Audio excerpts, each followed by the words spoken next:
Bonjour à tous, aujourd'hui l'objectif c'est de réaliser une frise chronologique en format numérique de Berlin dans la guerre froide. Alors pour ça vous avez toutes les données sur lesquelles vous avez déjà travaillé pour faire votre frise chronologique en format papier, c'est-à-dire la page 98-99 du livre sur Berlin, plus vous pouvez utiliser aussi les pages 94 et 95 du livre pour rajouter des éléments dans la chronologie pour qu'elle soit la plus précise possible. Une fois que vous avez votre frise et qu'elle est réalisée sur papier, vous pouvez venir la réaliser sur un site internet qui s'appelle frisechrono.fr. Il suffit de taper frisechrono.fr sur un moteur de recherche et vous arrivez sur cette page là. Vous cliquez ici, cliquez pour commencer et ça va prendre un tout petit peu de temps pour générer la frise. Elle va arriver et ensuite je vais vous montrer tous les éléments à modifier. Alors c'est relativement simple. En fait il y a deux curseurs à utiliser. Soit on peut mettre un repère de temps qui est précis, soit on peut mettre un repère de temps entre deux dates. Donc soit on met un repère de temps sur une seule date, soit un repère de temps périodique en fait sur une période, c'est-à-dire à partir de deux dates. Alors la première chose quand vous arrivez devant dans votre frise chronologique, c'est que vous pouvez modifier les dates de la frise chronologique. Bien sûr, nous, on ne va pas être intéressé par faire une frise chronologique entre 1900 et 2000 ici, mais entre, par exemple, 1945, avec un début de la guerre froide qui va arriver en 1947, vous le savez, et puis 1989, donc on va mettre 1991, par exemple, pour la transformation de l'URSS en Russie. On est parti, et là vous voyez que la frise a changé, et les dates ne sont pas les mêmes.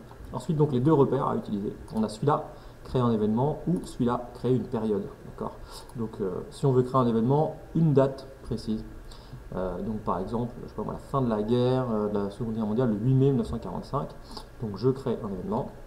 Date, je mets le 08 05 1945. Je tape ici le texte que je veux intégrer. Donc là je ne tape pas du tout, je mets texte 1 exemple comme exemple, je valide et on a, ça y est, l'élément qui arrive sur la frise chronologique. Je peux le bouger en fait, ça c'est assez intéressant parce que votre frise chronologique, du coup l'idée c'est qu'il y ait des éléments qui soient présents sur un peu toute la page, tout le format A4 en paysage, et vous aurez des petits repères temporels avec beaucoup de texte et d'autres avec pas beaucoup de texte. Donc, si vous tapez beaucoup de texte dessus, par exemple, si vous voulez faire un repère avec beaucoup de texte, je vais faire un exemple, ça va vous faire un carré assez grand visuellement. Vous pourrez modifier du coup la taille du carré si vous le souhaitez, en partie, et vous pourrez aussi modifier la hauteur, c'est-à-dire la répartition spatiale du repère. Alors du coup, je vous conseille, de ne pas faire des repères avec trop de texte, parce que sinon ça va être difficilement réalisable, et de modifier, si vous pouvez, la mise en page de votre frise chronologique en limitant ou en raccourcissant par exemple les tailles des repères que vous mettez. Le deuxième chose à utiliser, donc c'est une période classique, donc par exemple 1947 jusqu'à 1989 c'est la guerre froide,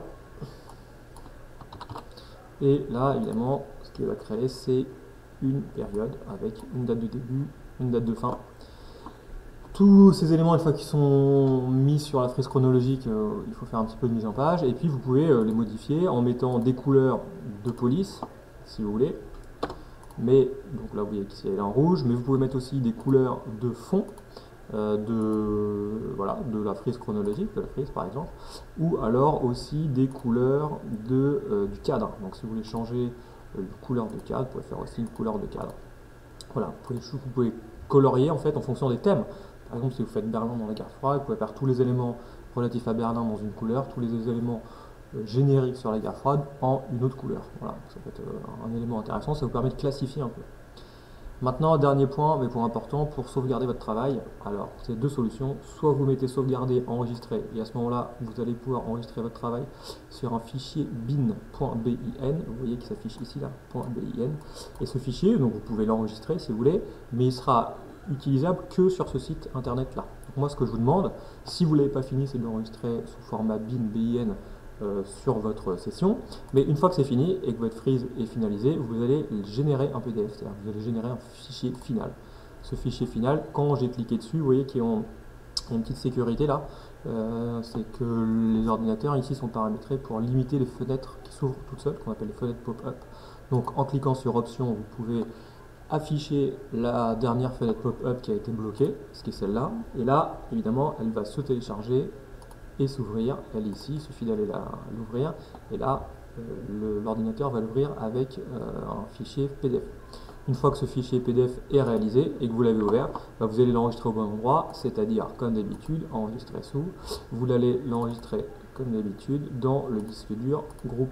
Et donc je vais vous ouvrir dans le disque dur groupe, ordinateur, vous allez aller dans groupe, votre classe, là je vais le mettre pour les 3B mais pour les 3F c'est la même chose, classe, travail, et puis je vais vous créer un nouveau dossier qui va s'appeler freeze chrono, OGF pour guerre froide, et il suffira de mettre évidemment votre prénom et la classe pour l'enregistrer à l'intérieur de ce fichier.